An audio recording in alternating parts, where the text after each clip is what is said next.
inovação, a tecnologia, a ciência, ela vem no sentido de dar às empresas produtos melhores, de tecnologias diferentes de produção, de menor custo, de serem mais competitivos. Essa é a importância da inovação e da tecnologia. Então, hoje, nós procuramos nos antecipar àquilo que a indústria brasileira vai precisar no futuro. Quanto mais você busca a inovação, você vai buscá-la através da ciência, da tecnologia, do conhecimento. Ao buscar isso, abre-se um mundo diferenciado e um mundo que provoca as pessoas a quererem criar coisas novas. Criar coisas novas é inovar. Há ilhas de excelência em todas as áreas, na indústria, na agricultura, nos serviços, por exemplo, nos serviços financeiros. A relevância da inovação faz parte do DNA, da estratégia das empresas brasileiras, mas tem que haver um comprometimento de aumentar o esforço nacional em ciência, tecnologia e inovação. Nós devemos reorientar as nossas alocações de recursos públicos e privados para poder dar esse salto, sair da agenda do século XX e entrar na agenda do século XXI.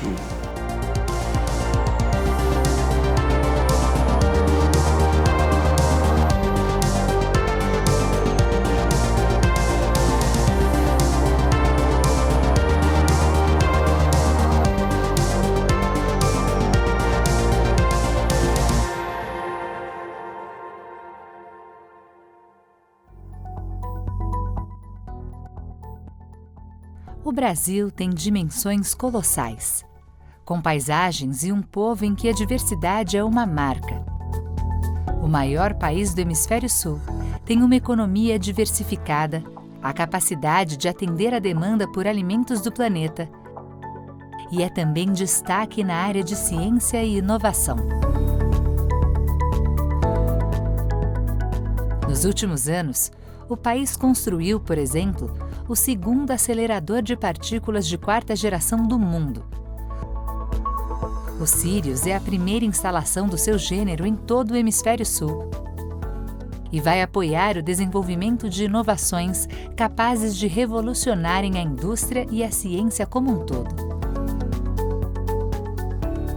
Equipamentos como esse, como o Sirius, ou laboratórios como esse, onde o Sirius está localizado, que é o Centro Nacional de Pesquisa em Energia e Materiais, que é o CNPEM, e outros dessa categoria, espalhados pelo mundo inteiro, são todos financiados com recursos públicos em grande parte. A construção em si de um equipamento como o Sirius, no mundo inteiro, é construída com recursos públicos. Eu gosto de dizer que ele é muito importante também para a autoestima do brasileiro, certo? Para mostrar que no Brasil, sim, é possível você projetar, desenvolver, construir e operar um equipamento que está entre os melhores do mundo de altíssima tecnologia. Mas ele tem uma componente fundamental na formação de recursos humanos. Todo país é fundamental para o seu desenvolvimento, as pessoas, os seus cérebros. Inovação é uma atividade de encruzilhada. Inovação não é um diálogo entre iguais, ou pensamentos iguais, histórias iguais, metodologias iguais. A tensão entre o diferente é chave para fazer inovação. É o questionamento, é a visão de um ângulo completamente distinto, é o questionamento. Lembre-se, como atividade de encontro e de tensão, tensão no sentido positivo, a inovação pede gente que tem talento, são 3 T's sempre, é talento, gente que tem tolerância, exatamente para produzir tecnologia. Então essa articulação é chave para fazer a inovação. O Brasil é muito forte nisso. Hoje a inovação já é um tema que já está desmistificado para os pequenos. Hoje um microempreendedor individual entende que a inovação é importante e ele é capaz de buscar inserir a inovação no seu negócio. Então, esse passo nós demos. Diria até mesmo que a inovação ganhou vida no Brasil, no momento que ela hoje permeia os milhões de pequenos negócios. Esse é um desafio nosso, né, do SEBRAE, SENAI, centros de pesquisa, laboratórios, aceleradoras, fundos de investimento, não é? Consultores, e nos valendo de todos os mecanismos, inclusive regulatórios, muito reforçados com o novo marco legal da inovação.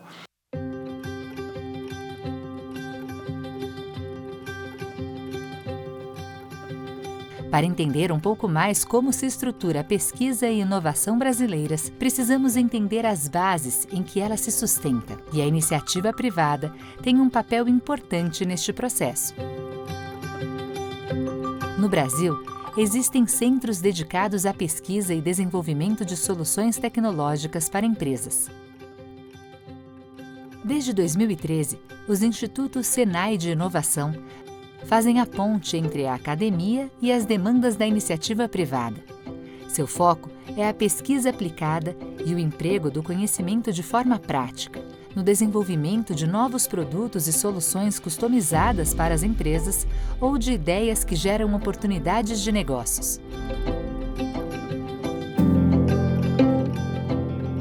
Algumas unidades SENAI estão entre os centros de pesquisa mais avançados do país, como é o caso do SENAI Cimatec. O Cimatec ele trabalha com projetos de alto TRL. TRL significa Technology Readiness Level, significa o quão pronto está aquela tecnologia.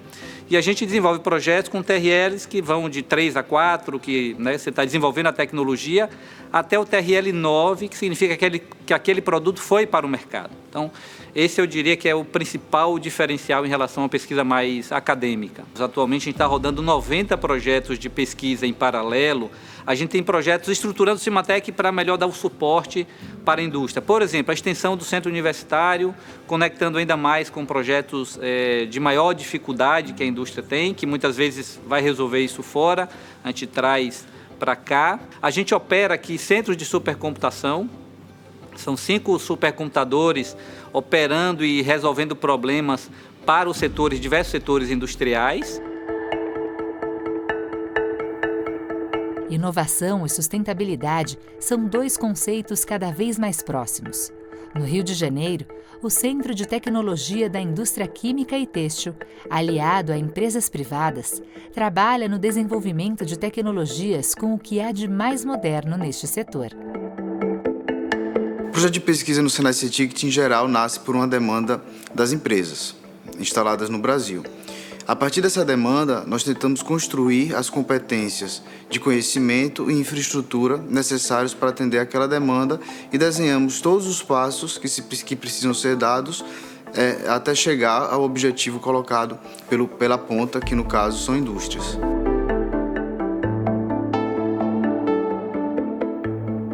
Os institutos SENAI de inovação estão espalhados por todo o país. Eles se dedicam a áreas de pesquisa associadas às vocações da indústria nos territórios onde se encontram. Em Florianópolis, o Instituto SENAI de Inovação em Sistemas Embarcados é uma referência na pesquisa e no desenvolvimento para tornar processos e produtos industriais mais inteligentes e eficientes. Esse instituto, como parte da rede dos Institutos SENAI de Inovação, está focado na área de sistemas embarcados. Faz parte da rede nacional, né, e integra basicamente software, hardware para determinadas aplicações nas mais diversas áreas. Na segurança, controle de produção, controle de sistemas especializados como satélites, todo um conjunto de aplicações que envolve a integração de sistemas dentro de uma máquina, do equipamento, de um subsistema. Os Institutos SENAI de Inovação tem como base o modelo alemão do Instituto Fraunhofer, criado há mais de 6 décadas e responsável por auxiliar desde pequenas companhias até gigantes como Bosch, Volkswagen e Siemens. O custo operacional do trabalho dos institutos é dividido entre a iniciativa privada, o próprio instituto e o governo federal. As pessoas achavam que não seria uma organização como o SENAI que ia desempenhar aquele papel, mesmo que ao longo do tempo o SENAI já estava incorporando essas novas tecnologias. Então, nós tivemos que mudar a percepção que a indústria brasileira tinha da capacidade de entrega do SENAI. Isso é uma primeira questão. Também os demais atores não pensavam que o Senai poderia ser no Brasil, como é na Alemanha, a rede de institutos Fraunhofer. A própria rede de institutos Fraunhofer, quando a gente levou o modelo para eles pensaram, por que vocês não começam com 2? Porque nós vamos fazer 24. Por que vocês não começam com 2? Não, a gente vai fazer 3 lotes de 8. Vai ser 8, mais 8, mais 8 e tudo deu certo. Hoje nós temos 27 institutos Senai de inovação, muito bem sucedidos, com estágio de maturidade muito elevado e com um índice de resposta muito grande, muito significativo e uma percepção por parte da indústria brasileira que essa rede tem grande importância nas estratégias empresariais. Hoje nós temos um índice de entrega que é semelhante à rede de institutos Fraunhofer. Nós entregamos os projetos no prazo, 91% do nosso portfólio é contratado. Estamos satisfeitos com isso? Não. Queremos sempre melhorar e nós estamos buscando sempre as melhores práticas no mundo. O desafio da inovação provoca mudanças nas estratégias das empresas brasileiras. Muitas delas, em especial as que já contam com investimentos fortes em pesquisa e desenvolvimento, passaram a olhar com outros olhos a inovação aberta, que abre portas para parcerias estratégicas e pavimenta caminhos para a inovação disruptiva. A Klabin é uma gigante no setor de celulose. Com 24 unidades industriais no Brasil e na Argentina, é a maior produtora e exportadora de papéis para embalagens do país. A cultura da inovação aqui envolve os funcionários, clientes, fornecedores e startups que ajudam a empresa a encontrar soluções simples para problemas complexos.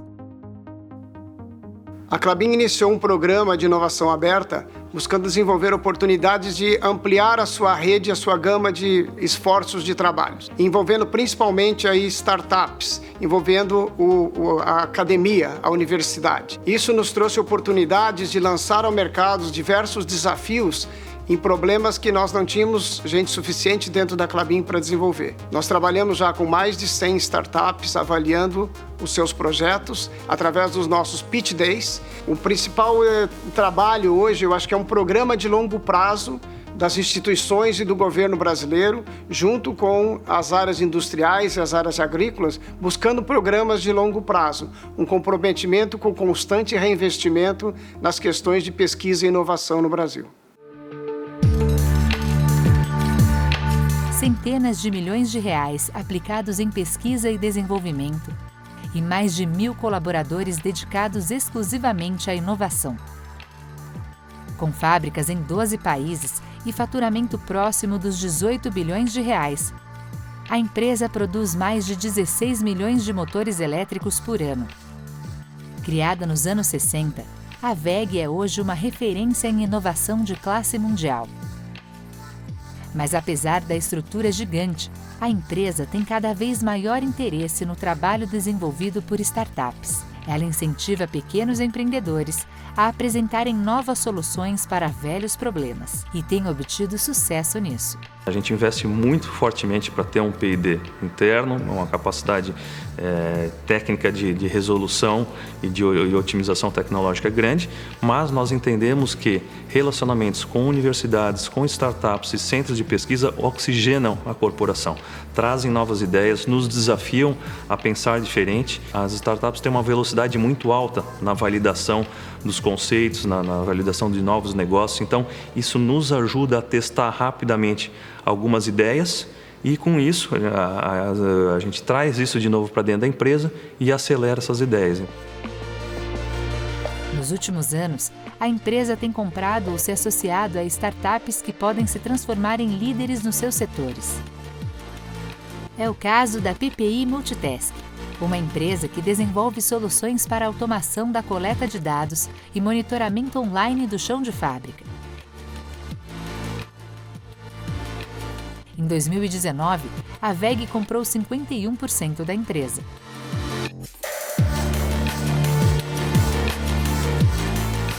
Nesse encontro com a WEG, a gente acabou encontrando uma empresa com uma característica singular. Eu acredito que no Brasil ninguém melhor do que a WEG tem o potencial de fazer acontecer o dual strategy dos fundamentos da indústria 4.0 alemã. A indústria tem um papel fantástico na geração de riqueza, na capacitação, né, das pessoas, na sociedade. A gente desenvolve para aplicar aqui, ser grande e forte, e a gente desenvolve para vender e também ganhar dinheiro, levando essa tecnologia para o resto do mundo. Esse é o dual strategy.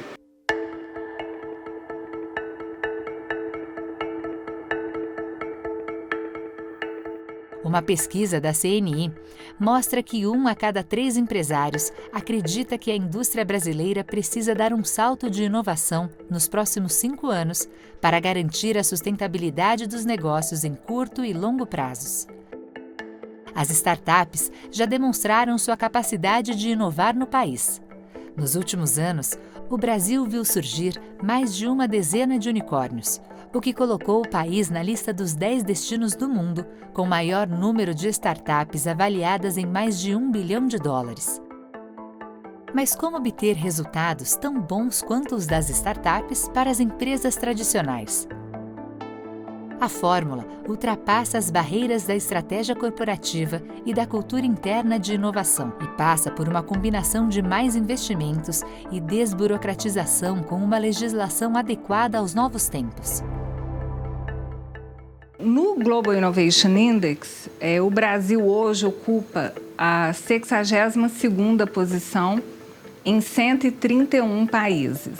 Se nós considerarmos que nós chegamos a ser a 6ª economia do mundo, hoje somos a 12ª, essa posição que nós ocupamos no relatório de inovação não é compatível com a grandeza da nossa economia, a sofisticação do setor empresarial e a competência, a qualidade dos profissionais do Brasil.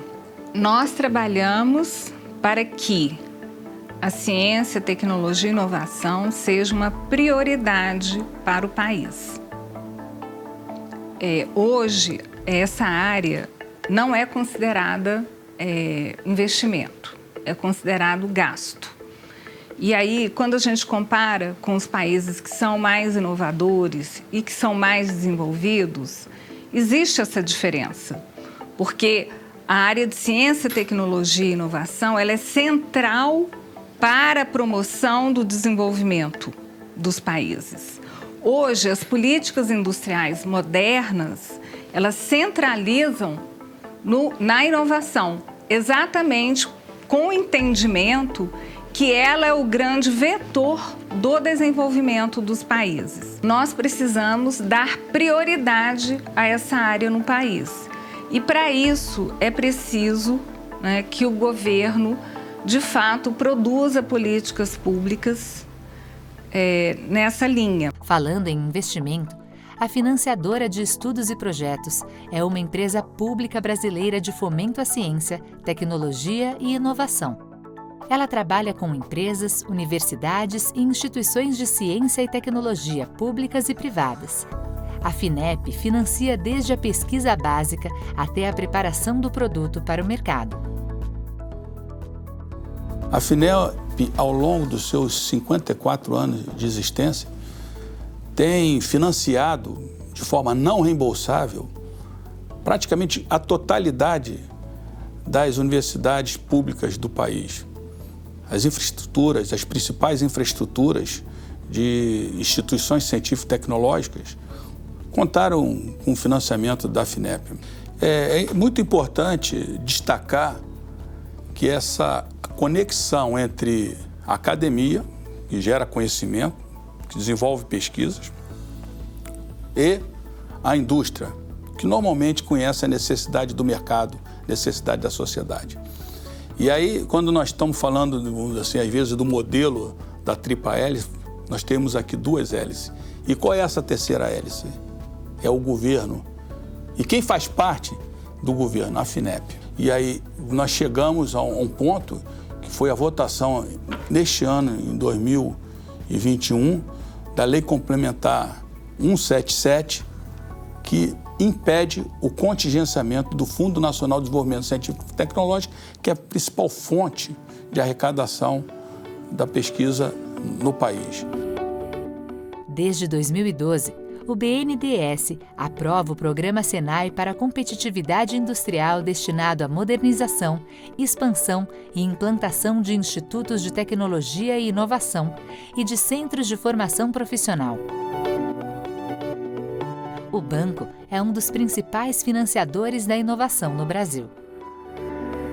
A gente tenta articular o poder de articulação do BNDES junto com seus parceiros SEBRAE, CNI, o Senai, a Embrapi e toda a academia, né, fundamental também para a gente conseguir chegar com mais inovação, de tal forma que esse processo de articulação e catalisação do investimento, a gente consiga ter um país mais justo, um país mais inovador e um país que tenha como princípio, né, gerar valor para as pessoas na última mira. O banco desembolsa, né, nos nossos modelos de crédito, estou falando só de crédito, alguma coisa perto de 70 bilhões ano.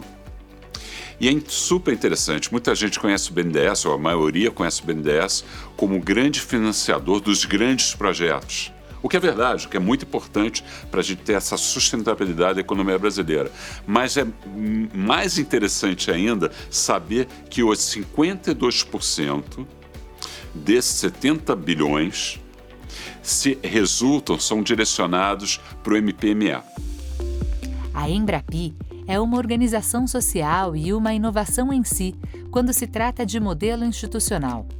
Desde a sua criação, já apoiou mais de 1.000 empresas de diferentes portes e segmentos, totalizando quase 2 bilhões de reais em investimentos em pesquisa aplicada. A Embrapi financia 1/3 de cada projeto com as empresas, como recursos não reembolsáveis, que vem dos ministérios através do contrato de gestão. Desses 1 bilhão e 900, a parte da Embrapi foi 600 milhões. Se você somar os orçamentos desses órgãos que eu falei, durante esses 7 anos, dá 60 bilhões. O sucesso da Embrapi, nós estamos 7 anos, metade desse período foi crise financeira, econômica.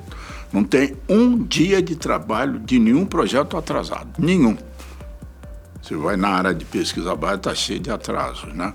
Nós não temos nenhum atraso, nenhum, porque nós operamos com a lógica do recurso privado. Criamos um fundo e é isso que nos garante de que nós não vamos apoiar um projeto em que nós não temos o recurso para ele. Porque a inovação não pode atrasar, não pode parar.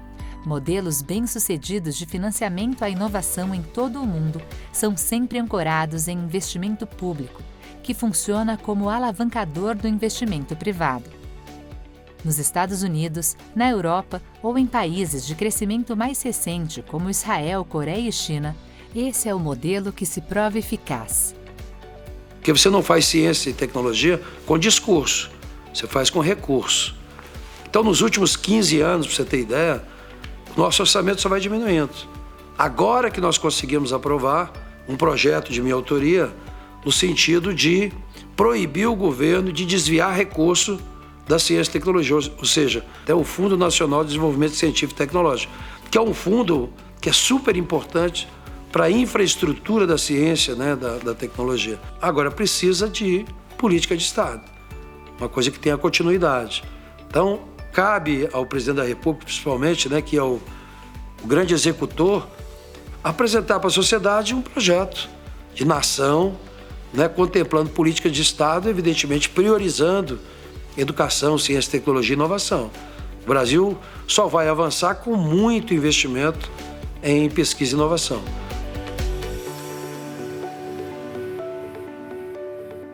Nós temos que ensinar às crianças a relevância e o valor da ciência, ensinar às crianças o mínimo de como funciona o método científico. Eu acho que começa por aí.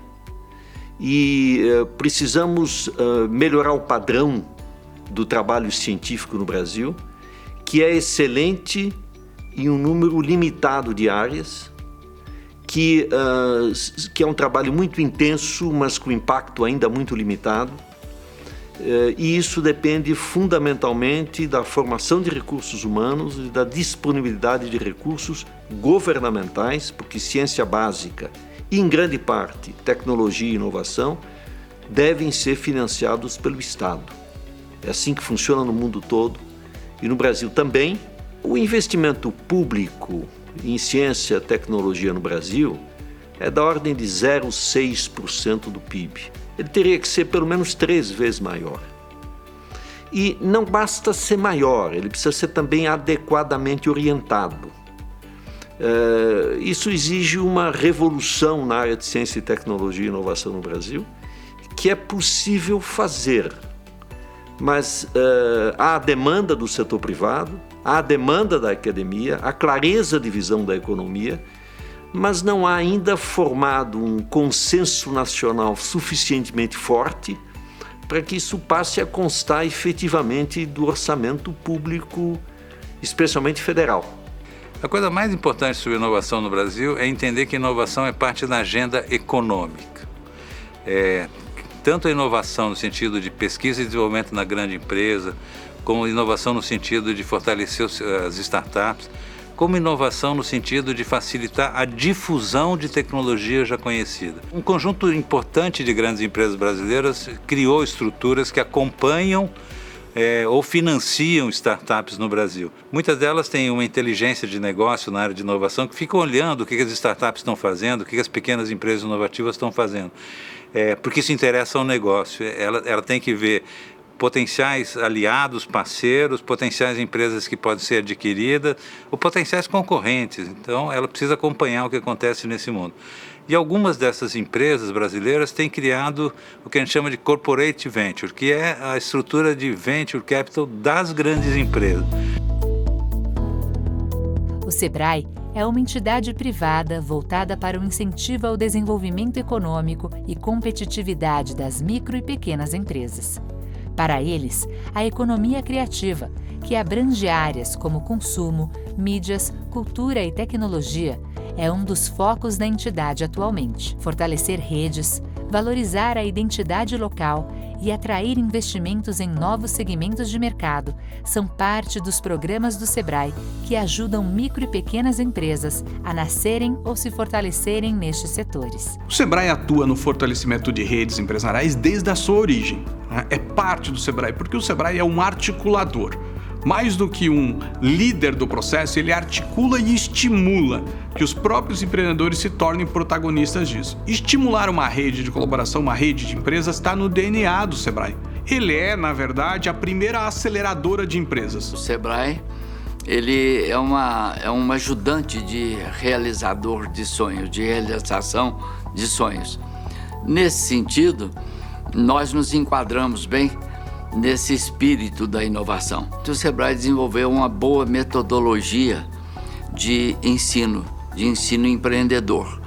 Essa metodologia de ensino empreendedor, ela é inovadora. Além disso, dentro desses segmentos, um espírito inovador um pouco mais provocativo, que são, a gente fala, as startups. E nesse aspecto, o SEBRAE tem feito muita coisa positiva. Então, fizemos o marco regulatório das startups, criamos a empresa Anjo, essa figura da empresa Anjo, criamos um ambiente que possa estimular. A gente fala jovens, pela própria, mas a questão de juventude é um pouco mais de cabeça, não é da idade. E, nesse sentido, a inovação cabe em qualquer ambiente, e ela é a razão de esperança de transformação para o bem comum, para a humanidade. Também nós estamos buscando dar um certo conforto aos investidores para que percebam esse ambiente de inovação e criam nesse mecanismo, nessa velocidade. Primeiro porque o pequeno, ele é muito sozinho. Ele chega a ser quase que responsável na primeira proposta do sonho. Nós estamos investindo muito nesse setor. Nós temos programas como o Catalisa, estamos investindo muito nos programas de Inova Startups. Nós estamos dando condição de aflorar, reunir esse pessoal todo, como fizemos na micro e pequena empresa.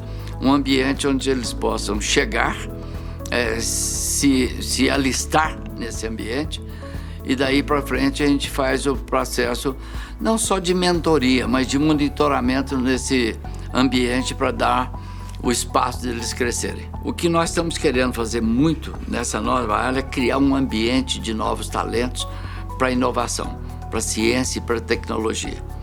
Isso é fundamental. Portanto, a primeira condição para que haja inovação é que você tenha capital humano de alta qualificação. Porque só quem cria é gente. Gente cria máquinas, inclusive, que criam as coisas que as pessoas programam.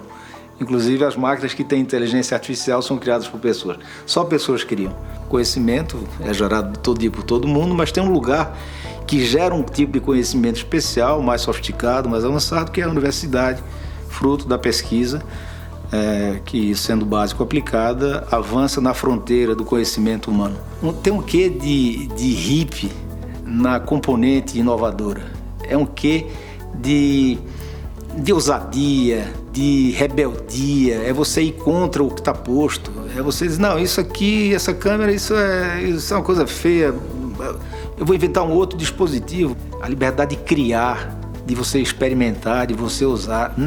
Não existe inovação tipo 1800 com hora marcada, não existe inovação com regra. Você não inova com o fluxograma, como eu inovo. Muitas empresas já descobriram que uma força de trabalho diversificada e inclusiva é benéfica para os negócios. Encarada como valor estratégico, a diversidade não apenas ajuda a reduzir desigualdades, como também é fonte de competitividade e inovação. Do ponto de vista interno, já há muito tempo, diversidade e inclusão faz parte da pauta de negócios. Então, nós temos treinamentos de forma de recrutar respeitando a diversidade e inclusão. Nós transformamos nossos processos para que a empresa permita o desenvolvimento da mulher sem que ela tenha que abrir mão, por exemplo, da maternidade. Então é imperativo que as empresas abram os olhos para o tema e atraiam mais mulheres, mais negros, mais pessoas com deficiência, pessoas de diferentes idades, grupos sociais, escolas, pessoas realmente diferentes. Isso vai trazer uma riqueza de pensamento, vai trazer transformações, vai fazer com que a gente seja mais efetivo, mais produtivo, mais consciente com os problemas do nosso planeta e na sociedade e vai trazer como consequência uma aceleração do crescimento econômico do Brasil. A pergunta é, por que você tem mulheres ultra competentes que ganham muito menos do que os homens? Aqui no Brasil é quase 30% a menos. E os exemplos que nós temos são grandes, né? A inovação hoje não é feita apenas por aqueles que são designados como inovadores. Muitas vezes esses não têm as habilidades necessárias para inovar. Então você tem que ouvir dentro da sua empresa e fora da sua empresa.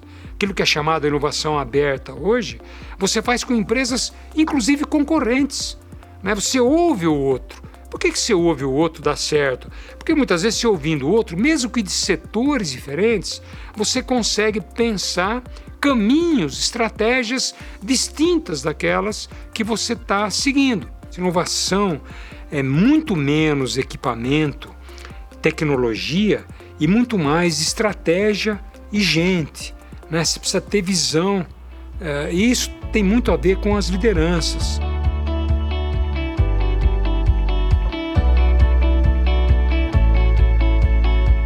É consenso que o capital humano é o melhor insumo para impulsionar a inovação, mas para isso é importante garantir educação de qualidade e mecanismos para a formação e requalificação profissional em linha com as demandas de um mercado cada vez mais dinâmico.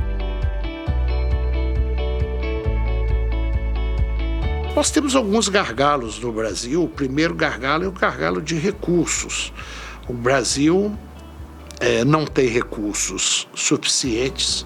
Acho que os recursos disponibilizados para inovação e tecnologia são pequenos, são escassos. E, além disso, sempre estão sofrendo contingenciamentos pelo governo federal. Agora, o que os governantes, os parlamentares, os políticos têm que entender é que quando nós cortamos isso, nós estamos cortando o nosso futuro, porque o futuro das empresas no mundo tecnologia, inovação e ciência. Não só na indústria, em todos os setores. A pandemia escancarou a necessidade de investimentos em inovação e especialmente na área de saúde. Somente nos Estados Unidos foram alocados mais de 6 bilhões de dólares exclusivamente para pesquisas sobre a Covid-19. Cerca de 4% do investimento em P&D realizado pelo governo em 2019. O Canadá ampliou em cerca de 12% os investimentos federais em P&D. Hoje o que a gente propõe e a visão que fica da pandemia é que a saúde é um grande vetor para o desenvolvimento global e o desenvolvimento nacional. Não se contrapõe Estado a mercado, isso é velho, isso é século passado. Não há nenhum país desenvolvido que não tenha Estado empreendedor forte e setor privado pujante. A pandemia mostra que essa aliança pode ser feita, mas o jogo não está ganho. A principal peça desse quebra-cabeça se chama Sistema Único de Saúde. Qual é o maior risco para o empresário ser inovador? Ter garantia de mercado de longo prazo. A gente tem um Sistema Único de Saúde que pode garantir compras públicas para a gente fazer biotecnologia, medicamentos, ventiladores, Big Data, inteligência artificial no país. O futuro exige sustentabilidade.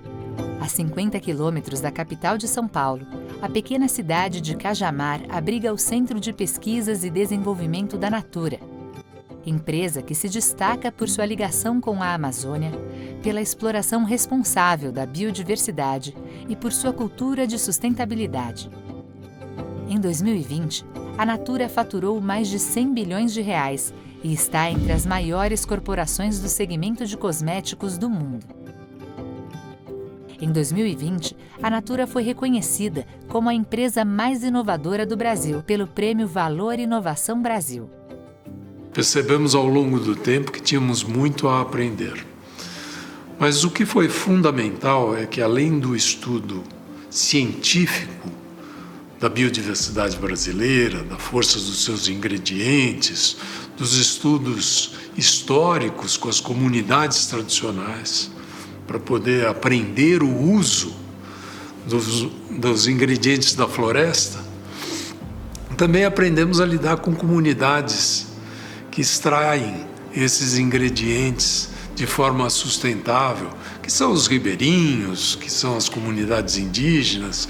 A mágica desse processo foi balancear a ciência pura, hard technology e melhores práticas científicas com o conhecimento tradicional, o conhecimento dessas comunidades que contêm o uso desses ingredientes de forma sustentável há milhares de anos.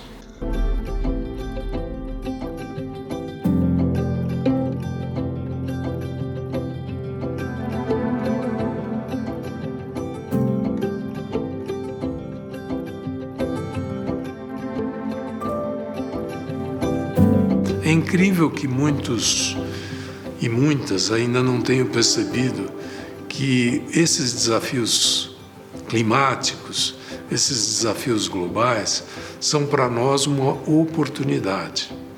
E aí nós precisaríamos redirecionar alguns esforços, coletivamente, setor privado e setor público, nessa direção. Como é que nós podemos produzir energia de forma mais barata? Como é que nós podemos controlar o desmatamento? Como é que nós podemos incentivar uma agricultura de menor impacto climático? Então, é tecnologia, e o Brasil sabe fazer isso. É preciso focar e alocar recursos públicos e privados nesse desafio, porque vai precisar de ciência. Ciência para produzir materiais mais sustentáveis, ciência para poder reciclar e regenerar a produção industrial e a produção agrícola. Enfim, tem um enorme caminho pela frente. É uma questão de visão, liderança e competência, que eu acho que competência nós temos para fazer isso. 1/4 da economia brasileira é movida pelo campo. Os ativos naturais do país, associados ao bom uso da tecnologia, podem alçar o Brasil a outro patamar de competitividade. Fundos de investimento como a SP Ventures já perceberam que há um boom de empresas inovadoras neste setor. O agronegócio brasileiro ele vem explodindo do ponto de vista de inovação e tecnologia. Então, toda essa ciência desenvolvida nos principais centros de pesquisa brasileiro, Embrapa, Lavras, Viçosa, Exalc, Unicamp, Federal do Rio Grande do Sul, Federal de Santa Catarina, começou a ser direcionado para a criação de empresas inovadoras, empresas pequenas, de alto impacto, que começaram a sair das universidades, indo para as aceleradoras, transformando em riqueza para o produtor rural. O que o Brasil tem que nenhum outro país no mundo agrícola tem? A gente tem a agricultura tropical mais eficiente do mundo.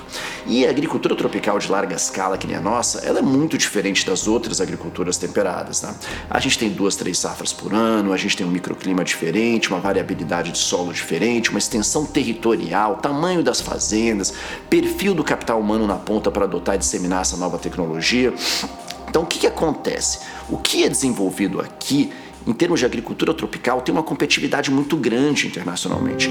A hora certa de cultivar e de colher pode definir se o agricultor vai ou não ter lucro na plantação. Há alguns anos, a tecnologia passou a minimizar a chance de erro nessas decisões. A AgroSmart se propõe a resolver este problema monitorando o campo e definindo as melhores condições de plantio. Usando sensores e drones, ela ajuda a agricultura a definir o melhor momento para o plantio e para a colheita. O produtor rural assume muito risco, ele está numa indústria a céu aberto, né? E nem sempre ele é recompensado por produzir melhor, por produzir de maneira mais sustentável. E a gente entendia que tudo que se mede, se pode gerenciar. Então a gente queria trazer dados para a agricultura, para apoiar a decisão no campo. Hoje nós somos uma plataforma de agricultura digital que coleta dados em campo de sensores, independente da disponibilidade de conectividade, e combina esses dados para gerar informação que apoia a decisão do produtor rural, mas também de toda a cadeia do agro. A agricultura brasileira ela tem muita sede de tecnologia. Por conta da gente ser uma das poucas potências agrícolas de clima tropical, nunca foi suficiente simplesmente importar e usar tecnologia aqui.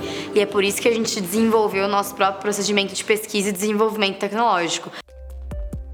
O Brasil é tech, mas é um tech que muda muito de região para região. A biodiversidade, o agro, a indústria, o serviço, todos têm espaço, e seu ambiente de inovação é moldado pela realidade cultural e vocação econômica. Mais de 50 anos atrás, surgia a primeira fábrica de automóveis genuinamente brasileira. A Gurgel produziu 30 mil veículos até fechar suas portas em 1994. Eles chegaram a fabricar um carro elétrico, o Itaipu, lançado em 1974. Para contar uma história diferente, em 2014, um grupo de profissionais formados na Universidade Federal de Santa Catarina iniciou o desenvolvimento de um novo veículo elétrico. Nascia a Mobilis, e em 2016, ela já tinha um carro elétrico brasileiro construído sob o conceito da Internet das Coisas. A partida é feita por login e o sistema de manutenção está conectado em tempo integral com a fábrica, que analisa o perfil do condutor e auxilia no suporte a eventuais problemas. A gente vê uma série de novas formas de se locomover, onde o veículo elétrico se insere de uma maneira extremamente produtiva e coesa nesse novo ecossistema, onde você vai rodar mais, você precisa ter custos operacionais menores e usar a energia limpa. A gente está numa fase onde estamos experimentando com novos produtos baseados em mobilidade elétrica, então eu tenho desde sistemas de conversão de veículos até sistemas de internet das coisas que ligam com carros elétricos e os carros em si, né, carros de vizinhança como esse que a gente já está fazendo, em breve carros homologados para a rua. E a gente está experimentando não só esses produtos no mercado, como os modelos de negócio que circundam eles, de uma maneira rápida e investindo o mínimo possível. É uma maneira que a gente bebeu muito aí nas empresas de tecnologia, que elas fazem isso, né? Essa é a grande receita que as empresas de software usam, é fazer rápido as coisas, colocar no mercado, testar, mas sempre pensando em, no momento que a gente achou a receita certa, escalar. Essa é a fase que a gente se encontra. A era dos motores a combustão parece estar chegando ao seu final. Os fabricantes de automóveis já anunciam para um futuro próximo a substituição dos motores movidos a derivados de petróleo por motores elétricos. Vários países já determinaram prazos para que a eletromobilidade tome conta das ruas. Mas muitas empresas já pensam além. Querem que as pessoas se desloquem pelo ar em veículos elétricos autônomos. Essa última fronteira está sendo explorada por empresas como a brasileira Embraer, que pretende colocar seus veículos em operação comercial até o ano de 2025.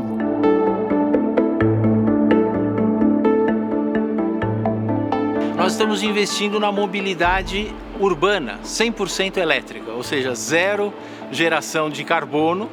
É o nosso EV, né, um veículo 100% elétrico, que vai endereçar um problema da humanidade, que é o tráfego absolutamente congestionado nas grandes cidades. Então a gente acha que essas soluções serão escaláveis, né, por estarem endereçando um problema universal. E nós estamos trabalhando não só no veículo, desenvolvendo novas tecnologias, mas também no ecossistema.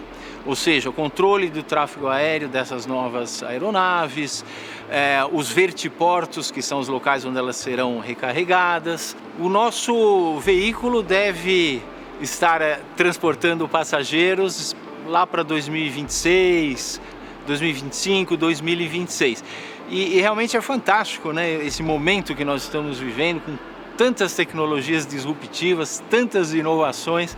Eu vejo a cultura brasileira como uma cultura muito inovadora, uma cultura de muita criatividade, e acho que a fórmula da Embraer pode ser repetida, né? Uma visão estratégica de longo prazo, investimento em educação, em tecnologia, olhando lá na frente a solução de um problema da sociedade.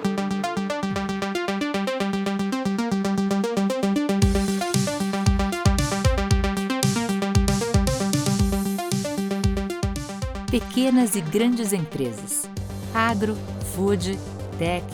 O Brasil tem uma diversidade de conhecimentos, valores e recursos materiais e intelectuais que permitem que o processo de inovação seja uma constante.